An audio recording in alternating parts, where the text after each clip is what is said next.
שלום, אנחנו לומדים מתוך הספר כתבי בעל הסולם בעמוד 457 את המאמר שופר של משיח. אתם מוזמנים להיכנס לאתר שלנו קבלה לעם kab.co.il, שם תוכלו גם למצוא את המאמר וגם לשלוח אלינו שאלות נבחרות בנושאים המדוברים בשיעור, תשאלנה כאן. אז שוב נלמד את המאמר שופר של משיח בספר כתבי בעל הסולם, זה נמצא בעמוד 457. טוב, בוא נלמד, מה לפני מאמר אפשר להגיד.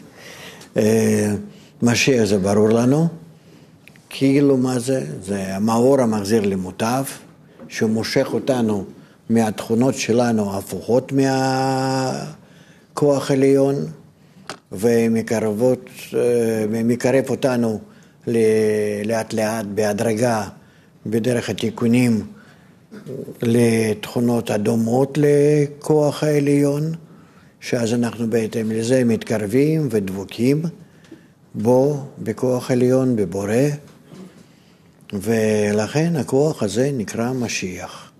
מי הוא המשיח הזה? האור העליון, כן?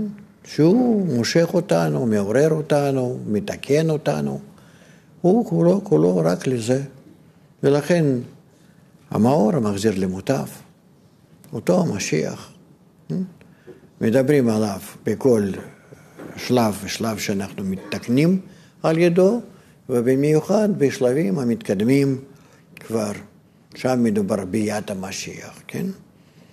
אבל אנחנו צריכים להבין שזה הכל האור העליון, לא איזה דמויות חס ושלום שאנשים רחוקים מהאמת מתארים לעצמם.